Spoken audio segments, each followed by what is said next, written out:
Hello दोस्तों, Rana classes में आपका स्वागत है। तो आज मैं आपको लेटेस्ट कम्पिटिटिव एग्जाम और जॉब अपडेट बताऊंगा। तो इस वीडियो को शुरू से अंत तक देखें। पसंद आने पर लाइक्स, नए लोग सब्सक्राइब करना ना भूलें। इसमें प्रमुख क्या रहेगा, BSSC inter level mains exam के बाद क्या टाइपिंग होगी या नहीं होगी, इसका कन्फ्यूजन दूर करने की कोशिश करूँगा। और भी अन्य खबरें हैं, तो शुरू करते हैं। तो क्या है ये है आपको वैसे जेई अभ्यर्थियों को जो गत दिनों हुए काउंसलिंग के दौरान अपने सभी प्रमाण पत्र जमा नहीं कर सके, उन सभी को अपने छूटे प्रमाण पत्रों की फोटोकॉपी को 18 जनवरी तक जमा करने की मोहलत दी गई है। अभ्यर्थियों को मूल प्रमाण पत्र का सत्यापन कराते हुए इसकी छायाप्रति आयोग कार्यालय में जमा करना है। उक्त प्रमाण पत्र ऑनलाइन आवेदन की अंतिम तिथि 17 फरवरी 2020 से पहले निर्गत होना है, जो कि आवश्यक है। तो ये जो जेई की काउंसलिंग चल रही है, ये उनके लिए है। और मैं बार बार कहता हूँ कि ये अंतिम तिथि जो ऑनलाइन आवेदन की, उसके पहले का निर्गत होना। बीच में आप अगर करते हैं जो कागज प्रमाण पत्र नहीं है, तो आपके जो कि रद्द कर दी जाएगी। इसीलिए मैं बार बार कहता हूँ, फॉर्म भरने के पहले ही सर्टिफिकेट जहाँ तक संभव हो वहाँ बनाना चाहिए। उसके बाद आते हैं दूसरी खबर पर। तो क्या है, ये झारखंड शिक्षक पात्रता परीक्षा नियमावली 2009 में बदलाव का, ये 2019 का बदलाव का खाका तैयार। तो शिक्षक पात्रता परीक्षा जेटेट नियमावली 2019 में बदलाव होगा। उर्दू की परीक्षा अब संस्कृत व अंग्रेजी के अंकों के बराबर होगी। स्कूली शिक्षा व साक्षरता विभाग ने इसका प्रस्ताव तैयार कर लिया है। वर्ष 2019 में तैयार की गई नियमावली को कक्षा 6 से 8 तक में शिक्षक नियुक्ति के लिए ली जाने वाली शिक्षक पात्रता परीक्षा में अंकों के निर्धारण में एक रूपता थी। कक्षा 6 से 8 तक में विज्ञान, सामाजिक विज्ञान व भाषा विषय में शिक्षक नियुक्ति के लिए परीक्षा ली जाती है। कुल 250 अंकों की परीक्षा लेने का प्रावधान है। इसके तहत 150 अंकों की परीक्षा वैकल्पिक विषय के वैसे अंकों की परीक्षा अनिवार्य विषय के रूप में 100 अंकों की ली जाएगी। इसके तहत जो 25 अंक जनजातीय व क्षेत्रीय भाषा, 25 अंकों की बाल विकास एवं शिक्षण पद्धति व 50 अंकों की भाषा की परीक्षा होती है। बदलाव क्या हो रहा है, वर्तमान नियमावली में सामान्य शिक्षा के लिए 50 अंक की परीक्षा में 25 अंक की परीक्षा अंग्रेजी व 25 अंक की परीक्षा हिंदी संस्कृत लेने का प्रावधान है। वहीं उर्दू शिक्षा के लिए 30 अंक की अंग्रेजी व 20 अंक की उर्दू परीक्षा लेने का प्रावधान है। अब इसमें बदलाव किया जाएगा। उर्दू शिक्षा के लिए अब अंग्रेजी व उर्दू दोनों की परीक्षा 25-25 अंकों की होगी। विज्ञान अंकों में होगा बदलाव। तो कक्षा 6 से 8 तक में विज्ञान शिक्षक नियुक्ति के विभिन्न विषयों के अंक निर्धारण में एकरूपता नहीं है। विज्ञान अलग अलग विषयों की कुल 150 अंक परीक्षा लेने का प्रावधान है। इसमें गणित के लिए 70 अंक निर्धारित किए गए हैं। वहीं भौतिकी, रसायन, वनस्पति शास्त्र और जीव विज्ञान के लिए 40-40 अंक निर्धारित किए गए हैं। विज्ञान शिक्षा के लिए गणित के अलावा इन 4 में से कोई 2 विषय रखना अनिवार्य है। अब गणित का अंक कम कर सभी विषयों के अंकों में एकरूपता ली जाएगी। तो वर्तमान में क्या है, जो कि वर्तमान में कक्षा 6 से 8 अनिवार्य विषय में अंकों का प्रावधान क्या है, बाल विकास एवं शिक्षा पद्धति 25, समान शिक्षक हिंदी व अंग्रेजी या जो विषय है 50, उर्दू शिक्षक के लिए 50 और क्षेत्रीय जनजाति 50। उसके बाद क्या है, झारखंड में अब तक मात्र 2 पात्रता परीक्षा। तो शिक्षा के अधिकार अधिनियम के अनुरूप राज्य में प्रतिवर्ष शिक्षक पात्रता परीक्षा का आयोजन किया जाना है, लेकिन झारखंड में पिछले 10 वर्षों में मात्र 2 शिक्षक पात्रता परीक्षा, पहली परीक्षा वर्ष 2013 में, दूसरी 2016 में ली गई। इसके बाद झारखंड में कोई परीक्षा नहीं हुई है। स्कूली शिक्षा व साक्षरता विभाग ने नियमावली बनने के बाद वर्ष 2019 में शिक्षक पात्रता परीक्षा लेने के लिए झारखंड एकेडमिक काउंसिल को भेजा था। झारखंड एकेडमिक काउंसिल ने नियमावली में अंक निर्धारण में एकरूपता नहीं होने को शिक्षा विभाग से मार्गदर्शन मांगा था। विभाग से मार्गदर्शन के इंतजार में जैक परीक्षा शुरू नहीं की। नियमावली में संशोधन की प्रक्रिया पूरी होने के बाद ही परीक्षा होगी। उसके बाद आते हैं दूसरी खबरों पर। कोर्ट ने सरकार जेपीएससी से मांगा जवाब। तो झारखंड हाई कोर्ट के जस्टिस संजय कुमार द्विवेदी की अदालत ने छठी संयुक्त सिविल सेवा प्रतियोगिता परीक्षा के रिजल्ट को चुनौती देने वाली संशोधित पिटीशन पर वीडियो कॉन्फ्रेंसिंग के माध्यम से जो कि सुनवाई की। प्रार्थी का पक्ष सुनने के बाद अदालत ने राज्य सरकार व झारखंड लोक सेवा आयोग को संशोधित पिटीशन के आलोक में शपथ पत्र के माध्यम से जवाब दायर करने का निर्देश दिया। मामले की अगली सुनवाई 4 सप्ताह बाद होगी। प्रार्थी की ओर से बताया गया कि छठी संयुक्त सिविल सेवा प्रतियोगिता परीक्षा का रिजल्ट नियमावली के विरुद्ध है। बीएसडीओ द्वारा दी गई सुझाव वाली नियमावली सही नहीं है। प्रार्थी ने संयुक्त सिविल सेवा परीक्षा के रिजल्ट नियम को विरुद्ध बताते से निरस्त करने का आग्रह किया। वहीं जेपीएससी की ओर से अधिवक्ता संजय पेपरवाल ने सिविल सेवा को लेकर बीएस दुबे की रिपोर्ट 2003 में बनी नियमावली को सही बताया। पूर्व में अदालत ने पार्थिव संशोधित याचिका दायर करने की अनुमति दी थी। उल्लेखनीय कि पार्थिव कृष्ण मुरारी चौबे ने संशोधित याचिका दायर की। उन्होंने छठी जेपीएससी विरुद्ध नियमावली निरस्त करने की मांग की। और क्या है इसमें, आपको जेपीएससी नई रेगुलेशन अधिसूचना जारी। तो सरकार ने झारखंड लोक सेवा आयोग द्वारा ली जाने वाली सिविल सेवा परीक्षा से संबंधित नए रेगुलेशन की अधिसूचना जारी कर दी है। कार्मिक प्रशासनिक विभाग एवं राजभाषा विभाग ने इसकी स्वीकृति अधिसूचना जारी कर। नए रेगुलेशन के आधार पर आयोग अब 7वीं 8वीं 9वीं 10वीं सहित आगे की सिविल सेवा परीक्षा आयोजित की जाएगी। मालूम हो कि छठी सिविल सेवा में कई अभ्यर्थियों के द्वारा नियमावली पर सवाल किए जाने और मामला हाईकोर्ट में जाने को लेकर 7वीं से आगे की सिविल सेवा परीक्षा नई नियमावली बनाने का निर्णय लिया। आयोग द्वारा जनवरी 2019 में 7वीं 8वीं व 9वीं को 267 पदों पर नियुक्ति कर रद्द कर दिया था। इसके बाद नई नियमावली के बाद विकास आयुक्त है जो कि अध्यक्षता में कार्मिक सचिव वित्त सचिव की कमेटी बनाई गई थी और एक नया रेगुलेशन तैयार किया गया है। सरकारी सेवा में सीधी भर्ती के लिए आयु सीमा का निर्धारण हो गया। आरक्षित के लिए 35, ओबीसी के लिए 37, महिला के लिए 38, एससी एसटी के लिए 40 वर्ष और आर्थिक रूप से कमजोर हो 35। मतलब ये प्रभावी कब तक था, तो ये आपको 31 दिसंबर 2020 को बढ़कर क्या हो गया, 1 जनवरी 2021 से 31 जनवरी दिसंबर 2025 तक ये हो गया है। अभ्यर्थियों ने आयोग को सौंपी हाईकोर्ट की आदेश की प्रति। तो इंटरमीडिएट संयुक्त प्रतियोगिता परीक्षा पंचायत सचिव व लिपिक के अभ्यर्थियों ने हाईकोर्ट के आदेश की प्रति झारखंड कर्मचारी चयन का आयोग को सौंप दी है।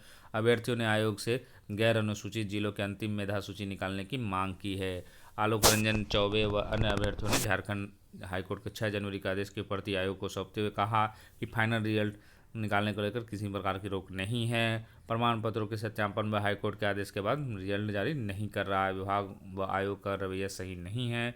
टाल मटोल रवैये के बदले रिजल्ट निकालने पर ध्यान केंद्रित करना चाहिए। तो मतलब आयोग को अभ्यर्थियों ने सौंपा है हाईकोर्ट के आदेश की प्रति। पहली बार मिले एक साथ 119 डीएसपी। तो बिहार पुलिस को पहली बार एक साथ 119 प्रशिक्षु डीएसपी मिले हैं। राजगीर स्थित बिहार पुलिस एकेडमी में शनिवार को 56वीं से 59वीं बैच के 119 प्रशिक्षु डीएसपी का दीक्षांत परेड समारोह आयोजित हुआ। बिहार के पुलिस कप्तान डीजीपी संजीव कुमार सिंघल खुद इस मौके पर उपस्थित रहे। उन्होंने कहा कि शस्त्र में निपुण के बाद और पुलिस एकेडमी से पास आउट होकर निकले 119 प्रशिक्षु डीएसपी देश के लिए जान की बाजी लगाने में भी संकोच नहीं करेंगे। ये विधि व्यवस्था को दुरुस्त करने में अहम भूमिका निभाएंगे। आज का दिन प्रशिक्षु डीएसपी और उनके परिवार के लिए बेहद महत्वपूर्ण है। अभी प्रशिक्षण के शेष 6 माह की उनकी डिस्ट्रिक्ट ट्रेनिंग बाकी है। इसे पूरा करने के बाद उनकी मूल ड्यूटी शुरू हो जाएगी। डीएसपी बनने वालों में डॉक्टर, इंजीनियर भी। तो बिहार पुलिस एकेडमी में निदेशक भिंगू श्रीवास्तव ने कहा, यह गर्व की बात है। प्रशिक्षु डीएसपी में 41 स्नातक, 28 इंजीनियर, 8 एमबीए, 4 पीएचडी, 1 एमबीबीएस और 1 आईआईटी की डिग्री वाले हैं। डीजीपी निदेशक ने किया निरीक्षण। तो बिहार पुलिस एकेडमी के डीआईजी पंतोष कुमार दास ने कहा कि यह बिहार पुलिस को मिलने वाला सबसे बड़ा बैच है। 5 प्रशिक्षु डीएसपी भी है जो कि असाधारण प्रदर्शन करने के कारण इनको पुरस्कृत भी किया गया है। प्रमाण पत्र न देने वाले 54,645 शिक्षकों के नाम होंगे उजागर। तो निगरानी जांच में जिन 54,645 शिक्षकों के प्रमाण पत्र नहीं मिले हैं, अब उनके नाम को जो कि सार्वजनिक किया जाएगा ताकि नियोजित शिक्षकों की डिग्रियों की 5 साल से चल रही जांच को जल्द से जल्द अंजाम तक पहुंचाया जा सके। इसके लिए निगरानी ब्यूरो ने भी शिक्षा विभाग से आग्रह किया है। शिक्षा विभाग के मुताबिक नगर निकायों और पंचायत में नियोजन इकाइयों की लापरवाही से निजात के लिए दूसरा रास्ता चुना गया है। जिन शिक्षकों के फोल्डर गायब, अब सीधे उनसे ही शैक्षणिक कागजात मांगे जाएंगे। शुक्रवार और शनिवार को शिक्षा विभाग और निगरानी ब्यूरो की साझा बैठक में यह निर्णय लिया गया। शनिवार को शिक्षा विभाग के प्रधान सचिव संजय कुमार ने बताया कि नियोजित शिक्षकों की डिग्रियों की जांच अंतहीन नहीं चल सकती। वर्ष 2015 जांच चल रही है, 5 साल हो गए, अब हम उनके नाम से नोटिस जारी करेंगे। शिक्षा विभाग इसके लिए एक वेब पोर्टल विकसित करेगा। संबंधित शिक्षकों को अपने शैक्षणिक उपलब्धियों के प्रमाण पत्र इस पोर्टल पर अपलोड करने होंगे। इसके लिए एक समय सीमा तय की जाएगी। नियोजन इकाइयों से मेधा सूची मांगी जाएगी। शिक्षकों के कागजातों का मिलान मेधा सूची से किया जाएगा। तय समय सीमा जो अपने शैक्षणिक प्रमाण पत्र नहीं देंगे उनकी नौकरी जाएगी। साथ ही प्राथमिकी समेत अन्य निर्धारित कार्रवाई भी की जाएगी। गौरतलब है कि निगरानी की 3.5 लाख नियोजित शिक्षकों में से 1,10,000 नियोजन फोल्डर पिछले माह नहीं मिले थे। इसके लिए बाद शिक्षा विभाग ने जब तो करीब 57,000 फोल्डर निगरानी के लिए दिए गए थे। जिनके कागजात नहीं मिले उन्हें सीधे जिम्मेवार बनाया गया है। तो अब चर्चा करते हैं पीएसएससी इंटर लेवल मेंस के जो परीक्षा है, कभी रिजल्ट है जो कि परसेंटाइल पर आ रहा है, तो कभी है जो कि आपको टाइपिंग होगी ही नहीं। और कभी कुछ कहते हैं कि 2004-05 में हुआ नहीं था, तो अब 2004-05 जो कि काफ़ी पुरानी हो चुकी है। और बहुत सारे लोग कह रहे हैं कि ये टाइपिंग नहीं होगी, ये बाद में होगी आपको। तो मैं यहाँ पर पहले भी बताया था, आप यहाँ पर देखिए ये 5वीं अर्हता की बात हो रही है। एक चीज़ ध्यान दीजिएगा, वो भी पंचायत सचिव के लिए मैंने बताया था। यहाँ पर क्या लिखा हुआ था, कंप्यूटर टंकन MS ऑफिस का ज्ञान वांछनीय अर्हता मानी जाएगी। ऐसे आवेदक जो भी द्वारा खुली प्रतियोगिता परीक्षा में भाग लेने के समय कंप्यूटर संचालन का ज्ञान नहीं रखते हो पर विहित अर्हता प्राप्त है, वे परीक्षा में भाग ले सकें। वांछनीय योग्यता मतलब अगर आप नहीं भी हैं, लेकिन आप जो न्यूनतम क्योंकि ये न्यूनतम नहीं है, न्यूनतम में सिर्फ इंटर है, वो आप तो अर्हता प्राप्त हैं, तो वे परीक्षा में भाग ले सकेंगे, ये कहा गया। परंतु नियम 5 के अधीन विहित परीक्षा अवधि मतलब 2 साल की जो होगी उन दौरान है जो कि आपको वांछनीय अर्हता प्राप्त होगी। नियत वांछनीय है जो कि आपको अर्हता प्राप्त, अन्यथा उनकी सेवा संपुष्ट नहीं की जाएगी और सेवाएं समाप्त कर दी जाएगी। मतलब सेवा संपुष्टि जो होती है 2 साल की, उसकी चर्चा हो रही कि आपको जो है ये जो परीक्षा होगी आपको टाइपिंग की और कंप्यूटर ज्ञान की, वो परीक्षा आपको पास करनी होगी। ये सिर्फ और सिर्फ वांछनीय योग्यता के लिए पर लागू हो रही है। न्यूनतम शैक्षणिक योग्यता और तकनीकी योग्यता की बात यहाँ नहीं की जा रही है। और ये पंचायत सचिव के लिए था। और फिर एक चिट्ठी जो है उसके आधार पर आपको की टाइपिंग, क्योंकि ये जो कन्फ्यूज़न है ये जस्ट इधर ही चल रहा है, पहले नहीं था, लेकिन अचानक है जो कि अफवाहों का दौर जारी है। तो आप ये चिट्ठी देख सकते हैं, 29/6/2020 का है और सरकार के अवर सचिव द्वारा लिखा गया है 4-5 जिलाधिकारियों को। तो क्या है, निर्देशानुसार उपयुक्त विषयक समाहरणालय कैमूर के पत्रांक 1693 दिनांक 30/12/19 समाहरणालय जहानाबाद ये है, मांगा गया था इनसे। तो बिहार समाहरणालय लिपिक संवर्ग भर्ती एवं सेवा भर्ती नियमावली 2011 समय समय पर अथा संशोधित की खंडिका 6 में लिपिक संवर्ग के पदों के विरुद्ध नियुक्ति हेतु न्यूनतम शैक्षणिक योग्यता कंप्यूटर संचालन एवं कंप्यूटर टंकन के ज्ञान के साथ इंटरमीडिएट या समकक्ष निर्धारित है। तथापि उक्त नियमावली में समाहरणालय लिपिक संवर्ग के कर्मियों को सेवा संपुष्टि अथवा वेतन वृद्धि के लिए कंप्यूटर सक्षमता जांच उत्तीर्णता का प्रावधान नहीं है। और सक्षमता जांच परीक्षा का सेवा संपुष्टि अथवा वेतन वृद्धि के लिए कंप्यूटर सक्षमता जांच परीक्षा की उत्तीर्णता का प्रावधान, इसमें बहुत बड़ा पॉइंट है। क्या है, अब आप कह सकते हैं कि कंप्यूटर सक्षमता जो मैं अपना भी बता रहा हूँ, जो सचिवालय सेवा में जो BSSC, उसमें भी आपको कंप्यूटर सक्षमता परीक्षा पास करनी पड़ेगी, तभी पड़ी थी, तभी ये जो कि 2 साल में सेवा संपुष्ट होगी। उसका कारण क्या था, क्योंकि हम लोगों की जो पोस्टिंग हुई थी उसके पहले ना तो वांछनीय योग्यता थी, ना तकनीकी योग्यता थी कंप्यूटर का ज्ञान, और ना ही आपको न्यूनतम योग्यता थी। तो न्यूनतम योग्यता क्या थी, सिर्फ और सिर्फ BSSC CGL के लिए स्नातक थी। तो उसमें सक्षमता युवक जो परीक्षा है उसमें पास कर, क्योंकि हम लोगों का ये नहीं था और ना ही इसके लिए हम लोगों ने कोई योग्यता का विवरण था विज्ञापन में।